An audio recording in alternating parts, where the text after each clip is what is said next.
जय हिंद दोस्तों, कैसे हैं आप सभी। आशा करता हूं बहुत ही अच्छे होंगे। दोस्तों इस वीडियो में हम लेकर आए आपके लिए साइंस के अति महत्वपूर्ण प्रश्न। साइंस का यह सेट आपकी तैयारी को नेक्स्ट लेवल पर ले जाने वाला है। इस वीडियो में ऐसे महत्वपूर्ण क्वेश्चंस हैं जो परीक्षा में बार बार पूछे जाते हैं। अगर अच्छे नंबर चाहिए तो एक भी प्रश्न स्किप मत करना। तो तैयार हो जाइए और शुरू करते हैं आज का शानदार साइंस प्रैक्टिस सेट। देखते हैं पहला क्वेश्चन क्या पूछा है आपसे। पहला क्वेश्चन जो पूछा है वह पूछा है ओजोन परत को मापने के लिए किस इकाई का प्रयोग किया जाता है। आपसे पूछा है कि ओजोन परत को मापने के लिए किस इकाई का प्रयोग किया जाता है।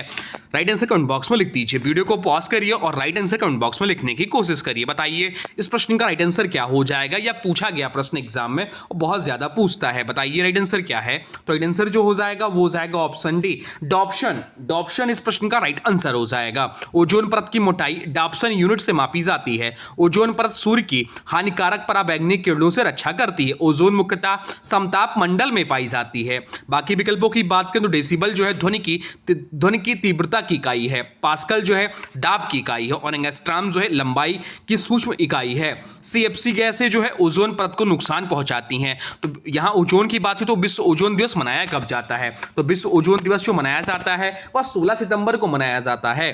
ओजोन परत पृथ्वी के लिए सुरक्षा कवच है। अब चलते हैं अगले प्रश्न को देखते हैं। अगला प्रश्न क्या पूछा है आपसे। अगला प्रश्न जो पूछा है वह पूछा है एड्रिनल ग्रंथि किस ग्रंथि के साथ मिलकर कार्य करती है जो शरीर के मेटाबॉलिज्म को नियंत्रित करती है। आपसे पूछा कि एड्रिनल ग्रंथि जो है किस ग्रंथ के साथ मिलकर कार्य करती है और जो शरीर के मेटाबॉलिज्म को नियंत्रित करती है। बताइए राइट आंसर क्या हो जाएगा। बहुत ही शानदार प्रश्न है। इसका राइट आंसर आप लोगों को कमेंट बॉक्स में आ जाना चाहिए। चलिए बताइए राइट आंसर क्या है। राइट आंसर कमेंट बॉक्स में लिख दीजिए। तो राइट आंसर जो हो जाएगा वो हो जाएगा ऑप्शन डी, थायराइड ग्रंथि इस प्रश्न का राइट आंसर है। थायराइड ग्रंथि शरीर के मेटाबॉलिज्म को नियंत्रित करती है। एड्रिनल और थायराइड दोनों हार्मोन शरीर की ऊर्जा और क्रियाओं को प्रभावित करते हैं। थायराइड ग्रंथि थायरॉक्सिन हार्मोन स्रावित करती हैं।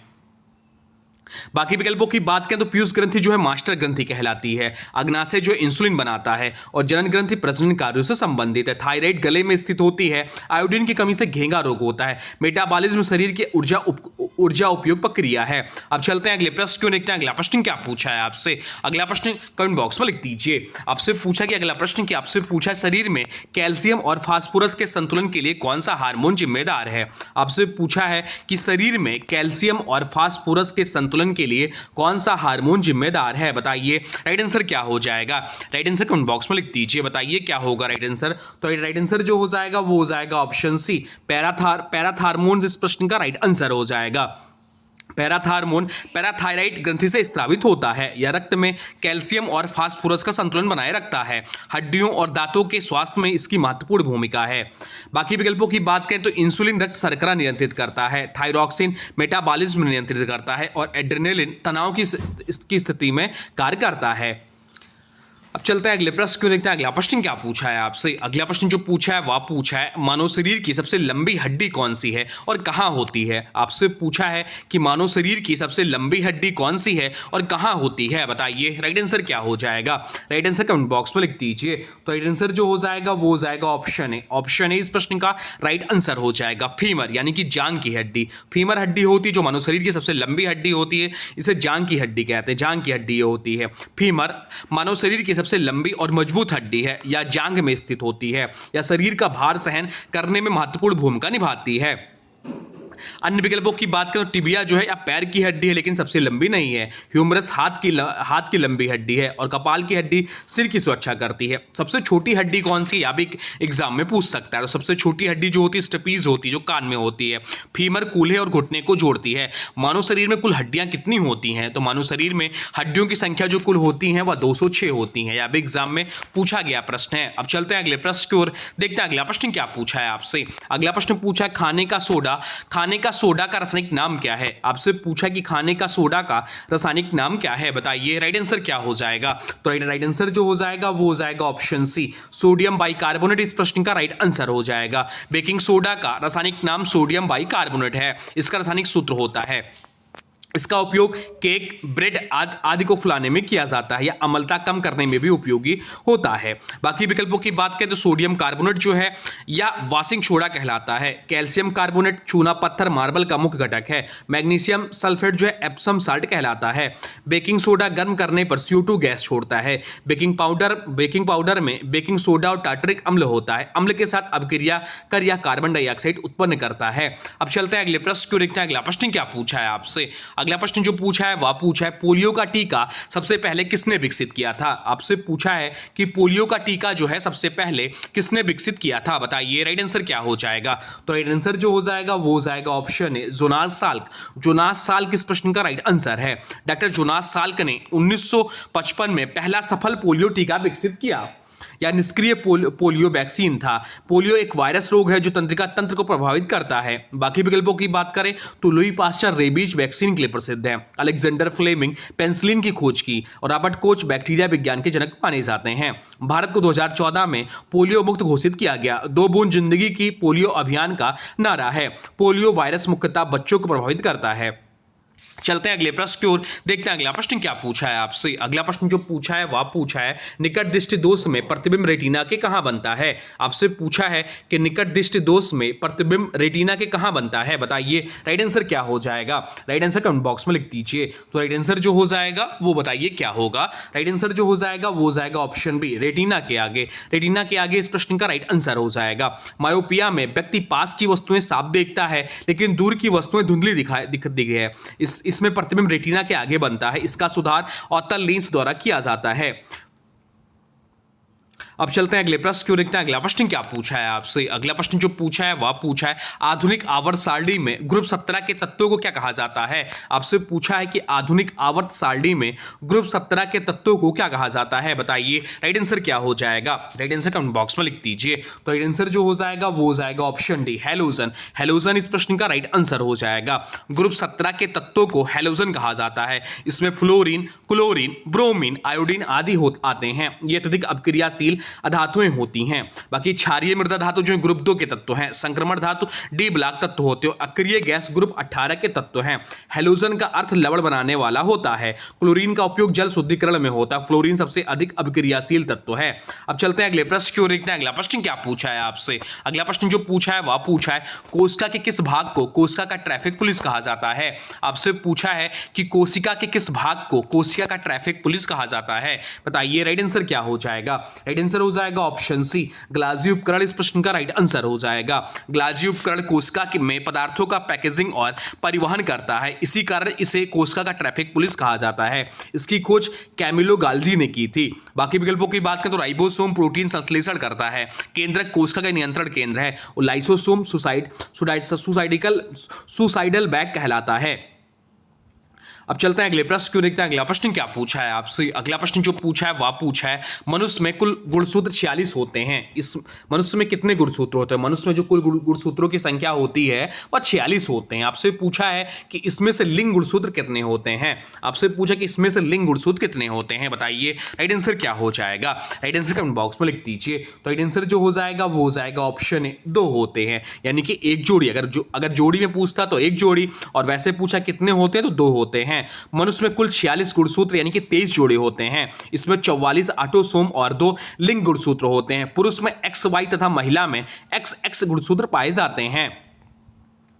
गुणसूत्रों में आनुवंशिक जानकारी होती है। जीन DNA पर स्थित होते हैं। लिंग निर्धारण Y गुणसूत्र द्वारा होता है। चलते हैं अगले प्रश्न को देखते हैं। अगला प्रश्न क्या पूछा है आपसे। अगला प्रश्न जो पूछा है वह पूछा है विटामिन B6 जिसे pyridoxine की विटामिन B6 जैसा रासायनिक नाम pyridoxine होता है। आपसे पूछा है कि इसकी कमी से शरीर में कौन सा मुख्य विकार हो सकता है, बताइए राइट आंसर क्या हो जाएगा। राइट आंसर कमेंट बॉक्स में लिख दीजिए। तो राइट आंसर जो हो जाएगा वो हो जाएगा ऑप्शन बी एनीमिया या मिर्गी के दौरे। ऑप्शन बी इस प्रश्न का राइट आंसर हो जाएगा। विटामिन B6 का रासायनिक नाम pyridoxine है। इसी कमी से एनीमिया यानी कि त्वचा रोग और मिर्गी जैसे दौरे हो सकते हैं। प्रोटीन चयापचय में महत्वपूर्ण भूमिका निभाता है।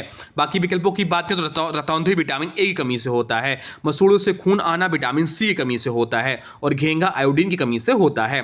विटामिन B6 जल में घुलनशील विटामिन है या तंत्रिका तंत्र के लिए आवश्यक है। Vitamin B complex vitamin vitamin B complex vitamin ऊर्जा उत्पादन में सहायक होते हैं। अब चलते हैं अगले प्रश्न को देखते हैं। अगला प्रश्न क्या पूछा है आपसे। अगला प्रश्न पूछा एड्रिनल ग्रंथि से निकलने वाले हार्मोन को क्या कहा जाता है। आपसे पूछा है कि एड्रिनल ग्रंथि से निकलने वाले हार्मोन को क्या कहा जाता है, बताइए राइट आंसर क्या हो जाएगा। आपसे पूछा कि एड्रिनल ग्रंथि से निकलने वाले हार्मोन क्या कहा जाता है, राइट आंसर हो जाएगा ऑप्शन ए फाइट और फ्लाइट हार्मोन कहलाता है। एड्रिनल ग्रंथि से एड्रेनालिन हार्मोन निकलता है, इसे फाइट और फ्लाइट हार्मोन कहा जाता है।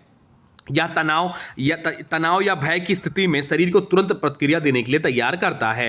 बाकी विकल्पों की बात करें तो ग्रोथ हार्मोन पीयूष ग्रंथि से निकलता है, थायरॉक्सिन थायराइड ग्रंथि से निकलता है और इंसुलिन जो है अग्नाशय से निकलता है। एड्रेनालिन हृदय गति बढ़ाता है, रक्तचाप ऊर्जा स्तर बढ़ जाते हैं इससे। एड्रेनल ग्रंथि गुर्दों के ऊपर स्थित होता है। अब चलते हैं अगले प्रश्न को देखते हैं। अगला प्रश्न क्या पूछा है आपसे। अगला प्रश्न पूछा है शरीर में कैल्शियम का स्तर नियंत्रित करने वाली ग्रंथि कौन सी है। आपसे पूछा कि शरीर में कैल्शियम का स्तर नियंत्रित करने वाली ग्रंथि कौन सी है, बताइए राइट आंसर क्या हो जाएगा। राइट आंसर कमेंट बॉक्स में लिख दीजिए।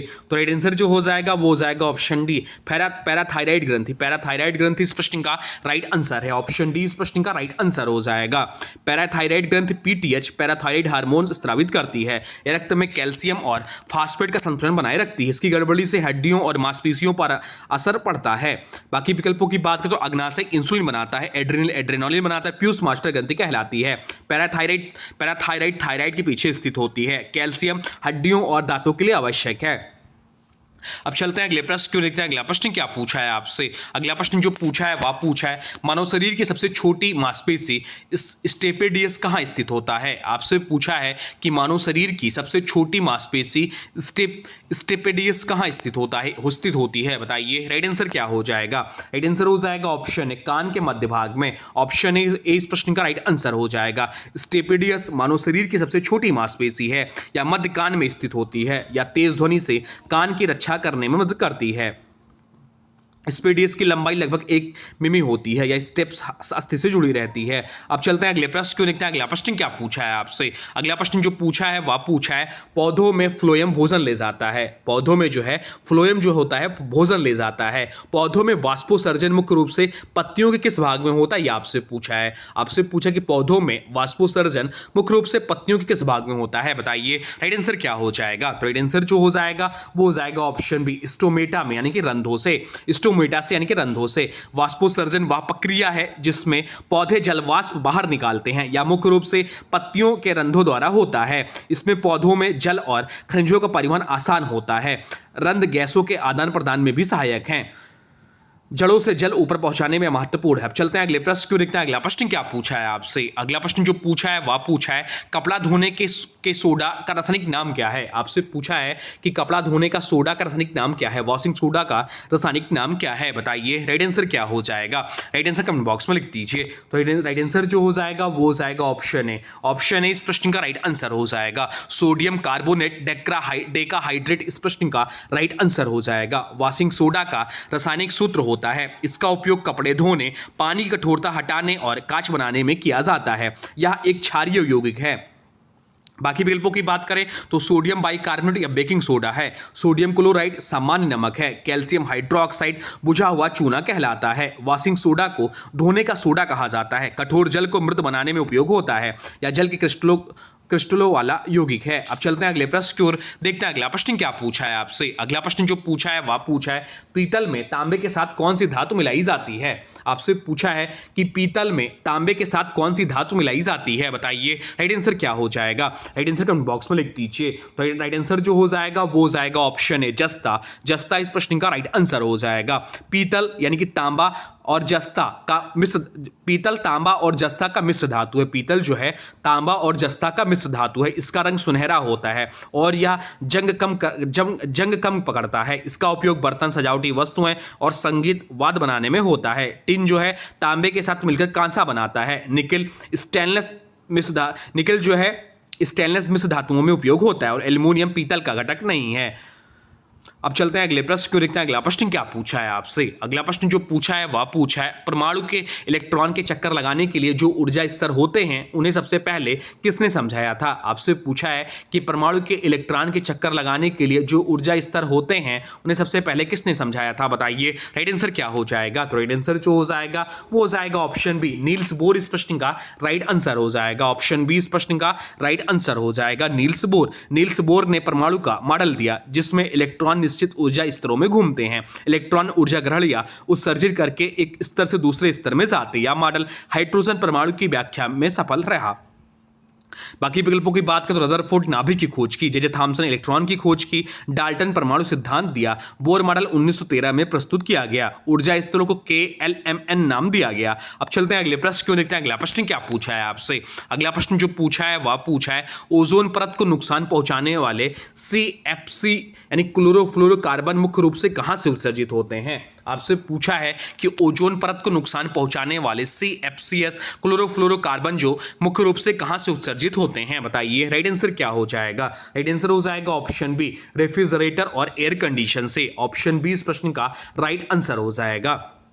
CFC का उपयोग पुराने रेफ्रिजरेटर, एयर कंडीशनर और स्प्रे कैनों में किया जाता है। ये गैसें ओजोन परत को नष्ट करती हैं। ओजोन परत सूर्य की हानिकारक यूवी किरणों से पृथ्वी की रक्षा करती हैं। ओजोन परत समताप मंडल में स्थित होते हैं। विश्व ओजोन दिवस कब मनाया जाता है, यह भी अभी हम लोग पढ़े थे, 16 सितंबर को मनाया जाता है। मॉन्ट्रियल प्रोटोकॉल 1987 CFC को नियंत्रित करने हेतु बनाया गया। अब चलते हैं अगले प्रश्न की ओर, देखते हैं अगला प्रश्न क्या पूछा है आपसे।